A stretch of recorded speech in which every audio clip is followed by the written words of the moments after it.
2025년 11월 8일 토요일 말씀 묵상 함께 시작합니다. 오늘 말씀은 에스라 6장 13절에서 22절까지에 있는 말씀입니다. 우리 함께 말씀을 묵상합니다. 그래서 유프라테스 서쪽 지방의 단느네 총독과 스달보스네와 동료 관리들은 다리우스 왕이 내린 조서에 지시된 대로 신속하게 처리하였다. 학계 예언자와 이또의 아들 스가랴가 성전 공사를 격려하였다. 유다의 원로들은 계속하여 성전을 지었고 공사는 순조롭게 진행되었다.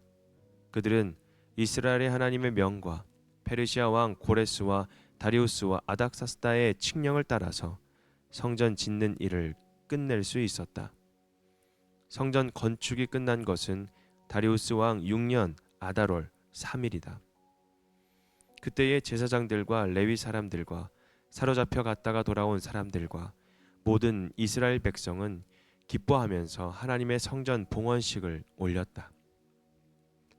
하나님께 이 성전을 바치면서 그들은 수소 100마리와 순양 200마리와 어린 양 400마리를 바치고 온 이스라엘을 위한 속죄 제물로는 이스라엘 지파의 수대로 순염소 12마리를 바쳤다. 그렇게 한 다음에 그들은 갈래별로 제사장을 세우고 무리별로 레위 사람을 세워서 모세의 책에 기록된 대로 예루살렘에서 하나님을 섬기는 일을 맡아보게 하였다. 사로잡혀 갔다가 돌아온 이들은 첫째 달 14일에 유월절을 지켰다. 제사장들과 레위 사람들은 일제히 몸을 씻고서 정결 예식을 치렀다. 그런 다음에 레위 사람들은 돌아온 이들 모두와 동료 제사장들과 자기들이 먹을 유월절 양을 잡았다. 잡혀갔다가 돌아온 이스라엘 자손들이 그것을 먹었다. 그 땅에 살던 이방 사람들에게서 부정을 탔다가 그 부정을 떨어버리고 주 이스라엘의 하나님을 찾아온 이들도 그들과 함께 유월절 양고기를 먹었다.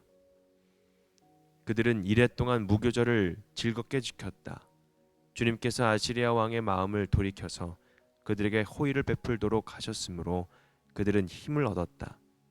그들은 주 이스라엘의 하나님이신 하나님의 성전을 다시 지을 수 있었으므로 한없이 기뻤다. 아멘. 성전 완공과 예배 회복이라는 주제로 함께 말씀을 묵상합니다.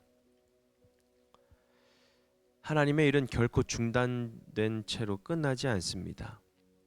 수많은 방해와 지연, 사람의 간섭이 있었지만 결국 하나님의 때에 성전이 완공되었죠. 포로에서 돌아온 백성들의 손에는 능력이 없었습니다.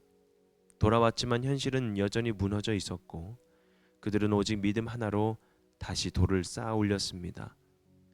그런데 오늘 본문은 이렇게 증언합니다. 공사는 순조롭게 진행되었다. 이 말은 인간의 능력이 아니라 하나님의 도우심이 모든 방해를 뛰어넘었다라는 고백입니다. 하나님이 하시면 멈췄던 일도 다시 시작되고 막혔던 길도 열린다라는 사실을 우리에게 보여주고 있는 것이죠. 성전 공사는 학개와 스가랴 선지자의 말씀을 따라 이루어졌습니다. 그들의 예언은 단순한 격려가 아닙니다. 하나님이 여전히 일하시고 계신다는 말씀의 불씨였다는 것이죠. 말씀은 낙심한 마음을 일으키십니다. 방향을 잃은 손에 다시 사명을 쥐어준 것이죠. 14절에 있는 말씀을 보면 유다의 원로들이 계속하여 성전을 지었고 공사는 순조롭게 진행되었다 라고 중간에 말씀을 우리에게 해주었습니다. 하나님의 역사는 언제나 말씀과 순종의 만남 속에서 완성됩니다. 우리의 현실이 멈춰 있을 때 그 멈춤을 깨트리는 힘은 의지가 아니라 여러분 하나님의 말씀입니다.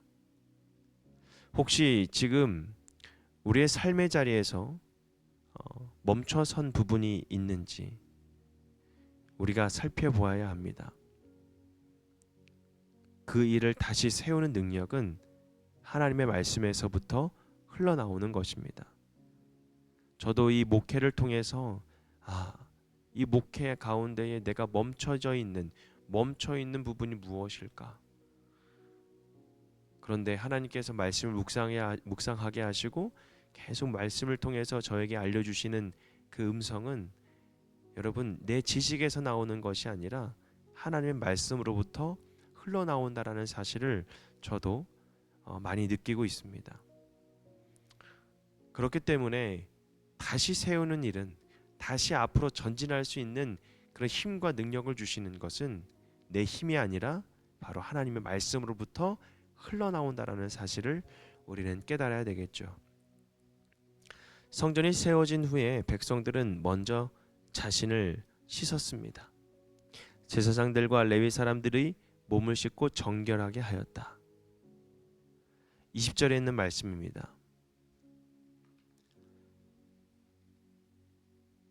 제사장들과 레위 사람들은 일제히 몸을 씻고서. 여러분, 이것은 단순한 정결 예식이 아닙니다. 내면의 회개와 새로움의 결단이 있었습니다.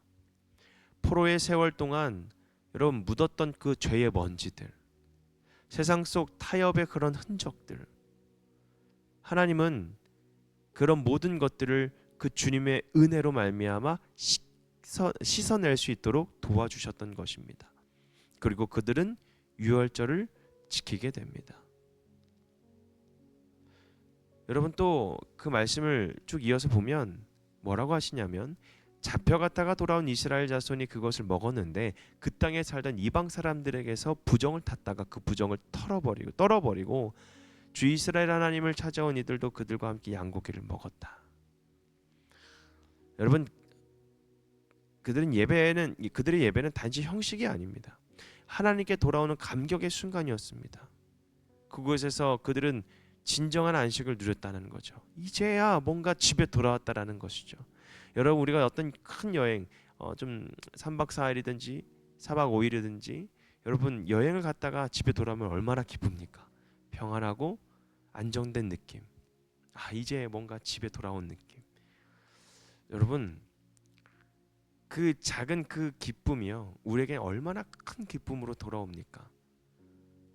하나님 앞에 돌아오는 그 예배의 기쁨은 정말 말로 표현할 수 없는 저들의 그 기쁨이었다라는 것이죠. 하나님께로 돌아오는 기쁨보다 더 큰 기쁨은 없습니다. 그분의 품으로 돌아온 이들에게 하나님은 다시 그 예배의 감격을 회복시켜 주시는 것이죠. 오늘 우리의 예배는 어떤가요? 혹시 우리들의 몸은 예배 자리에 있지만 마음은 여전히 세상에 머물러 있지는 않은가? 근데 오늘 하나님께서 말씀하십니다. 이제 다시 씻어라. 거룩으로 나에게 나와 오거라. 여러분, 우리 22절 같이 한번 읽어볼까요? 그들은 이랫동안 무교절을 즐겁게 지켰다. 주님께서 아시리아 왕의 마음을 돌이켜서 그들에게 호의를 베풀도록 하셨다. 그들의 힘을 얻었다. 여러분,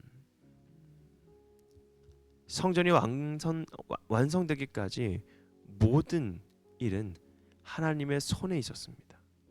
왕의 마음도 백성의 사정도 하나님이 돌이키시면 새 길이 열리는 것입니다. 그래서 예배는 상황이 풀려서 드리는 것이 아닙니다. 환경이 풀려서 드리는 것이 아닙니다. 좀 더 나아졌기 때문에 드리는 것이 아닙니다.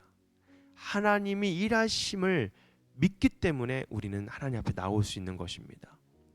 사랑하는 성도 여러분, 성전의 완공보다 더 큰 기적은 하나님이 백성들에게 예배의 회복을 허락하셨다라는 사실입니다. 하나님은 건물을 세우신 것이 아니라 그들의 마음에 다시 예배를 세우셨다는 것입니다. 우리 또한 삶 속에서 무너진 예배 자리를 다시 세워야 합니다. 형식이 아니라 마음으로 드리는 그 예배, 그곳에서 하나님이 임하신다는 겁니다. 하나님은 오늘도 말씀하십니다. 멈춰있던 일을 내가 다시 세우겠다. 사람의 시선보다 내 임재를 바라보거라. 낙심하지 말고 다시 몸을 싣고 내 앞에 서라. 내가 너 안에 다시 예배가 되겠다. 오늘 주님께서 여러분들에게 하시는 말씀은 무엇입니까? 하나님께서 저에게 말씀하시는 건 성일아, 사람의 허락이 아니라 내 약속으로 이래라.